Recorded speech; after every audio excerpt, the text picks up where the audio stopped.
They think Jake Paul's going to win. They're lying. They don't believe that. They're gamblers.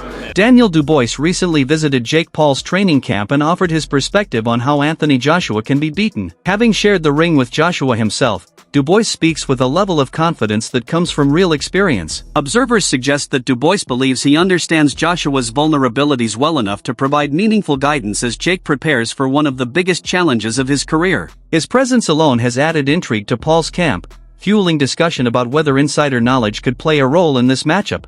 Surprised by the result.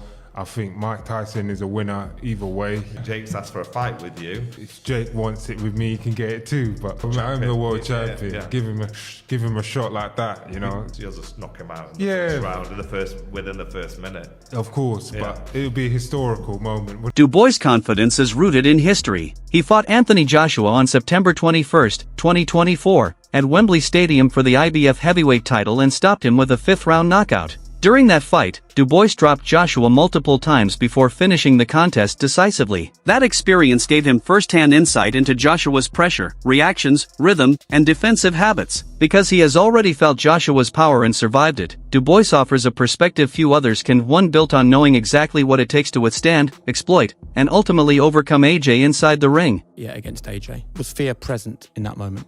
No. How can it not be? You're about to fight in front of 80,000 people against a celebrated heavyweight champion. Yeah, well, it just wasn't. It wasn't in the equation, you know. I'm not even overthinking it like that. It's not even like that for me. It's like, I've been doing this my whole life, so I'm not gonna get too overworked up about it. It's just, it's like walking in a park, or, you know, just don't overthink it. It's, you know, if you like what your guys do, your job. As the conversation around Jake Paul versus Anthony Joshua continues to grow, it has become one of the most unconventional debates modern boxing has seen. The fight blends two completely different worlds, leaving fans and experts divided between curiosity and disbelief. Darren Till has been one of the most outspoken voices, openly questioning the authenticity of the matchup. Till suggests there is a strong possibility the fight could be structured for entertainment rather than pure competition. From his perspective, the event feels manufactured for attention, not designed as a genuine sporting contest. He admits he has little interest in Jake Paul as a fighter and finds nothing compelling about the idea of him facing a former heavyweight champion. Jake, do you think he can hurt him? I know it's a ridiculous thing to say, but in Jake's mind, he's coming off a knockout loss to Dubois. Is it possible that Jake does better than people expect? Do you think it's going to be a round one stoppage? That's what I'm asking you for AJ. Like, do you think it could be going any other way? I don't know. Honestly, if it's a real fight, which I don't know if it is or not, he could get like really hurt. Really, like it could be like whoever sanctioned it. Let's hope if something bad does happen, let's hope you can sleep at night. So let's say, innit? Let's hope you can rest easy if he gets severely hit, which is a high possibility. I know you don't love Jake Paul, you don't like him. Would you be happy to see him get beat up like that? I don't hold no ill towards Jake.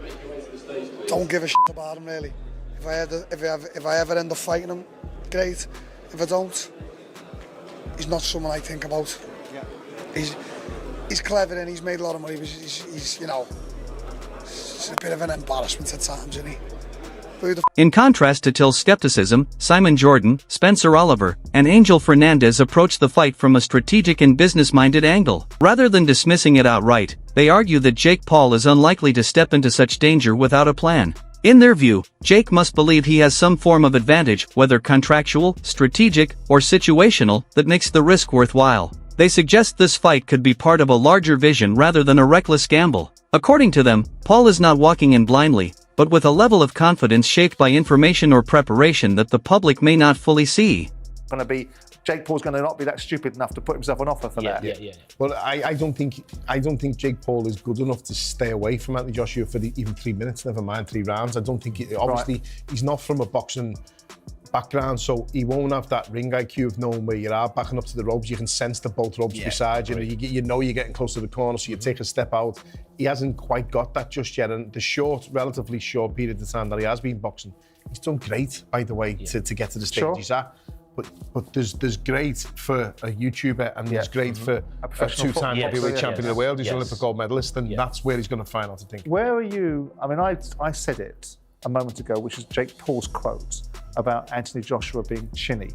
I've said repeatedly, without wanting to be disrespectful, having never laced any gloves and can't do one scintilla of the things that you boys can do, that I always felt that when Anthony Joshua got hit again, despite the build-up after Jermaine Franklin, Robert Helenius, Otto Wallin, and Ngannou, that I thought he would get stopped or have challenges. This assertion that Jake Paul's making that Anthony Joshua is chinny, is there? I mean, I know you're going to be respectful and courteous to the person you work with.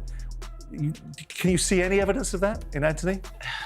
I mean, obviously people talks about, like, obviously from the Klitschko going into the Ruiz, going into Dubois. Obviously there is questions about it. I mean, how I consider someone chinny is someone that actually, the moment you hit the person basically just like doesn't come back. It's just chinny for me is someone chinny that the moment he gets hit, he doesn't get up. And I think AJ has shown character in terms of like being in the back, being on the floor. Johnny Nelson offers a more grounded perspective that blends realism with appreciation. He openly states that anyone genuinely claiming Jake Paul can beat Anthony Joshua probably doesn't believe it themselves. In Nelson's opinion, such claims are driven more by betting odds than by boxing logic. He sees no realistic path for Jake to defeat a seasoned heavyweight who has spent years facing elite competition. However, Nelson also gives credit where it's due. He acknowledges that Jake Paul has helped bring attention back to boxing, attracting younger audiences and injecting new energy into the sport, even if the matchup itself feels far-fetched.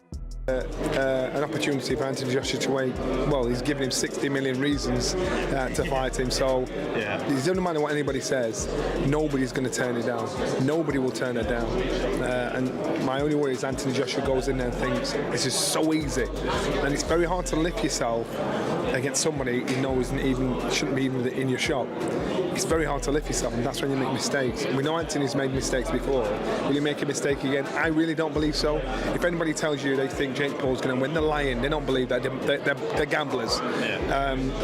So it's like it's just one of those things. But you know, they've built it right. Everybody will be watching it. So you've got to commend Jake Paul. You've got to respect Jake Paul because this is because of him. You know, you look at the noise that's there. It's like it's people that aren't even interested in boxing and don't watch this.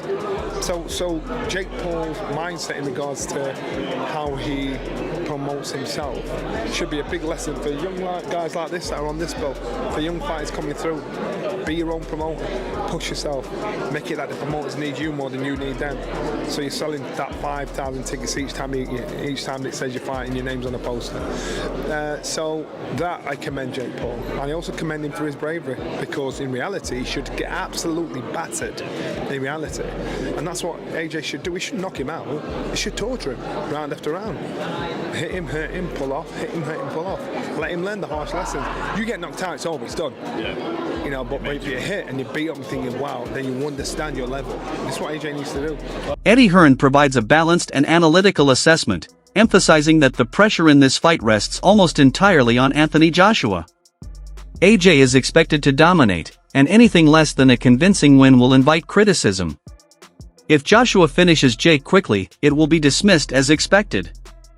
If the fight drags on, questions will arise about his sharpness and future ambitions.